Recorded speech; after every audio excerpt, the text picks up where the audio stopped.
نہیں ان کے ابا کی کمپنی ہے، بھئی لڑکا کیا کر رہا ہے، نہیں ان کے ابا کروڑپتی، جے ہمیں یہاں پوچھ رہی سو لڑکے کے بارے میں بھائی، اور آپ ان کے ابا کے بارے میں بتا رہے ہیں، بھئی ابا ابا ہے، لڑکا لڑکا ہے، یہاں شادی جس سے ہو رہی ہے اس کی بات کیجئے، لڑکے کی استعداد کیا ہے، لڑکے کی طاقت کیا ہے، لڑکے کی ہمت کیا ہے، لڑکے کی سہولت کیا ہے، اس کو پہلے آپ بتائیے، نہ کہ ان کے والد کی، نہ کہ ان کے دادا کی، نہ کہ ان کے نانا کی.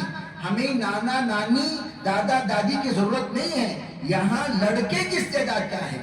ابھی ہمارے پاس ایک مقدمہ آیا، ماشاءاللہ بڑے بڑے گھرانے کے لوگ ہیں، کسی مقدمے کے وقت میں فرما دیا گیا کہ بیٹا تم گھر سے باہر نکل جاؤ. اب گھر سے باہر جناب نکل چکے ہیں، ایڈوانس کے پیسے نہیں ہیں، جبکہ ان کے پاس 4 بنگلے موجود ہیں، لیکن کسی حکمت سے ان کے والد نے کہا پیسوں کی اہمیت اس کے اندر پیدا ہونی چاہیے، پیسوں کی عظمت آنی چاہیے، گھر سے نکال دیا، کچھ بھی نہیں ہے. اس لیے شرط اول نبی اکرم صلی اللہ علیہ وسلم نے کیا کہا، من استطاع منکم الباءۃ فلیتزوج، اگر تمہارے پاس کمائی ہے تو پھر آپ ماشاءاللہ نکاح فوراً کر لیجئے.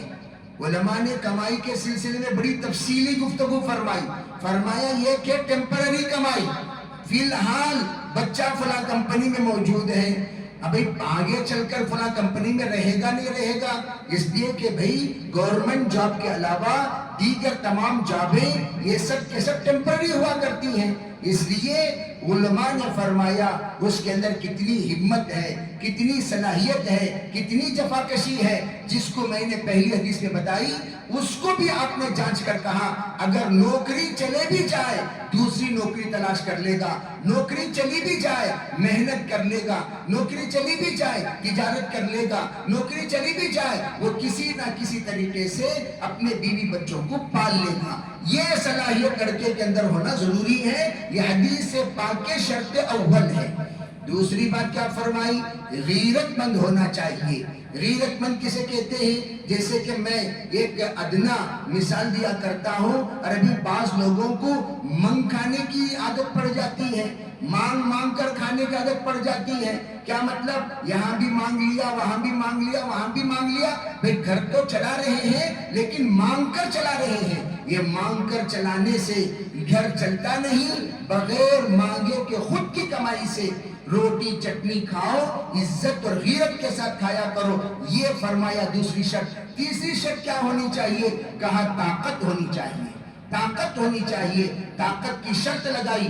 اسی لیے پرانے زمانے میں آپ دیکھے ہوں گے، ارے بھئی یہ کہ ہمت اور یہ کہ طاقت، ہمت تو ماشاءاللہ ہے، طاقت ہے کہ نہیں ہے، وہ آزمانے کے لیے کہتے تھے دلہن کو اٹھا کر لے جاؤ بھائی، ارے بھی دلہن کو اٹھا کر لے جاؤ. حالانکہ ایک رسم ہے، رواج ہے، یہ بالکل قطعاً مناسب نہیں ہے، ایک مذاق ہے، لیکن پرانے لوگوں نے یہ دلہن اٹھانے کی شرط اس لیے لگائی، ارے بھئی بالفرض دلہن گر گئی تو اٹھا بھی سکتا کہ نہیں اٹھا سکتا.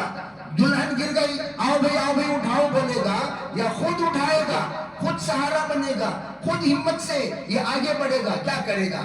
میں کنٹونمنٹ ریلوے اسٹیشن میں تھا، توجہ سے بات سمجھیے، ادھر سے ٹرین آ رہی ہے اور ادھر بیچاری خواتین کراس کر رہی ہیں، کرتے کرتے ٹرین آ گئی.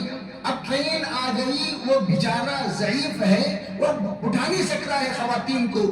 فوراً دو نوجوان کودے اور کود کر جو لڑکیاں جو خواتین پٹری پر اٹک چکی تھی ان کو فوراً اٹھا کر انہیں پار کرایا. ایسے حالات پیش آ جاتے ہیں کہ ہم بتا نہیں سکتے. ایسے موقع پر پرانے زمانے میں گھوڑے پر بٹھا کر لے جاتے تھے، اونٹ پر بٹھا کر لے جاتے تھے. اونٹ پر بٹھانے کے لیے شوہر سے کہا جاتا تھا تم اٹھا کر بٹھاؤ، تم اٹھا کر بٹھاؤ. بہرحال طاقت ہونی چاہیے. تیسری چیز کیا ہونی چاہیے، فرمایا حلال و حرام کا علم ہونا چاہیے.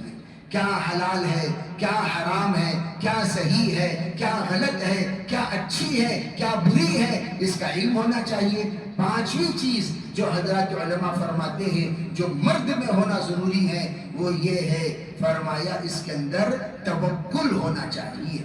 اللہ پر توکل. کیا مطلب، ارے بھئی یہ تو ہے کام نہیں ملا تب بھی انشاءاللہ اللہ کی ذات سے امید ہے ہم کسی کے سامنے ہاتھ پھیلائے بغیر عزت کے ساتھ شان کے ساتھ جی سکتے ہیں، یہ توکل ہونا چاہیے. لڑکی کے اندر کیا ہونا چاہیے؟ مختصر صبر ہونا چاہیے، پہلے قوت برداشت ہونا چاہیے۔ مرد حضرات کا خون گرم ہوتا ہے، پھر مستورات کا خون نرم ہوتا ہے۔ ان کا خون گرم، اللہ تعالیٰ نے جو ماہانہ نظام بنایا، علماء فرماتے ہیں خواتین کے اندر گرمی کا معاملہ اس لیے کم ہے، اللہ تعالیٰ نے حلم و بردباری پیدا کرنے کے لیے ماہانہ کا نظام بنایا ہے۔ یہ نظام اس لیے تاکہ ان کے اندر حلم رہے، صبر رہے، تحمل رہے، اور یہ تو خواتین کے اندر یہ ہونی چاہیے۔ دوسری چیز شکر گزاری ہونی چاہیے۔ جو بھی ہمیشہ کہتے ہیں بھئی اپنے سے نیچے کو دیکھا کرو، اوپر کو مت دیکھا کرو، نیچے کو دیکھیں گے شکر گزاری کا مادہ پیدا ہوگا، اوپر دیکھیں گے نہیں جی ان کے گھر میں یہ ہے، ان کے گھر میں، ہم ان کو نہ دیکھیں، ہم سے نیچے کو دیکھیں، دیکھو ان کے گھر میں نہیں ہے، ہمارے گھر میں ہے، ان کے گھر میں یہ نہیں ہے، ہمارے گھر میں ہے۔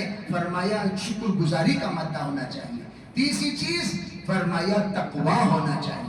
عورت کے اندر جب تقوی ہو، وہ تقوی کا اثر مرد پر پڑتا ہے، مرد پر پڑتا ہے۔ اس لیے کہا جاتا ہے شادی کردہ لو بھئی سدھر جاتی، شادی کردہ لو بھئی سدھر جاتی۔ یہ تو پہلے زمانے میں کہا کرتے کہ ہر ایک سے شادی کردہ لو سدھر جاتے، نہیں، لڑکی تقوی والی رہی، طہارت والی رہی، عبادت والی رہی، شکر والی رہی، تب جا کر سدھر جاتے ہیں۔ انہیں بھی ان کے ہاتھ میں ہاتھ مارتی ہیں تو پھر کہاں سدھریں گے؟ ہم بھی ڈوبیں گے صنم، تمہیں بھی لے کر ڈوبیں گے، دونوں کے دونوں ڈوبیں گے۔ فرمایا تقوی ہونا چاہیے، تب جا کر لڑکے کو کنٹرول کر سکتی ہے، حلال و حرام کی طرف سوچ سمجھ کر لے جائے گی۔ فرمایا چوتھی چیز کیا؟ حیا ہونا چاہیے۔ مرد عورت کے اندر حیا ہونا چاہیے۔ حیا کس کے پاس سامنے آ سکتے ہیں، کس کے سامنے نہیں آ سکتے، کہاں جا سکتے ہیں، کہاں نہیں جا سکتے، کون سے کب ہماری آواز بلند ہونا چاہیے، کب بلند نہیں ہونا چاہیے، کب ہم اشارے سے بات کریں، کب ہم اشارہ کریں اور کب نہ کریں۔ پہلے زمانے میں ماشاءاللہ خواتین میں حیا کا مادہ اتنا ہوتا تھا، اپنے شوہر کا نام لیے بغیر زندگیاں گزار دی۔ شوہر کا نام لیے بغیر، مشہور لطیفہ ہے، جس وقت اب شوہر کا نام رحمت اللہ تھا، بچی سے کہا گیا بیٹی تمہیں سلام کرتے ہیں نا، کیسا ماں سلام کرتی ہے؟ سو کہنے لگے ہمیں کیسا سلام کروں؟ السلام علیکم منی کے ابا، السلام علیکم منی کے ابا کہتی ہوں۔ پوچھے کیوں؟ نہیں ان کا نام لینا میں بے ادبی سمجھتی ہوں۔ عربی سلام میں رحمت اللہ نام تھا ان کا، السلام علیکم رحمت اللہ کو تو کہاں گستاخی ہو جائے گی، بے ادبی ہو جائے گی، سمجھ کر وہ بیچاری نے سلام علیکم رحمت اللہ کہنے کے بجائے کیا کہہ رہی تھی؟ السلام علیکم منی کے ابا، السلام علیکم منی کے ابا۔ بہرحال یہ اتنا حیا کا مادہ غالب تھا۔ فرمایا پانچویں جو چیز ہے اللہ سے لگاؤ ہونا چاہیے۔ اس لیے عموماً کہتے ہیں اس مرد کی کمائی میں کبھی رکاوٹ نہیں آ سکتی جو عورت اللہ کے سامنے مانگنے والی ہو، جو عورت کا تعلق اللہ سے ہو، اللہ سے مانگ کر جو بندی رشتہ اپنا گہرا کر لے، وہ مانگ کر یہاں دعا کرتی رہے گی، شوہر باہر جائے گا۔ قرآن پاک میں اسی کی طرف اشارہ ہے، وَأْمُرْ أَهْلَكَ بِالصَّلَاةِ وَاصْطَبِرْ عَلَيْهَا، پہلے گھر والوں کو نمازی بناؤ، تم بھی نمازی بنے رہو۔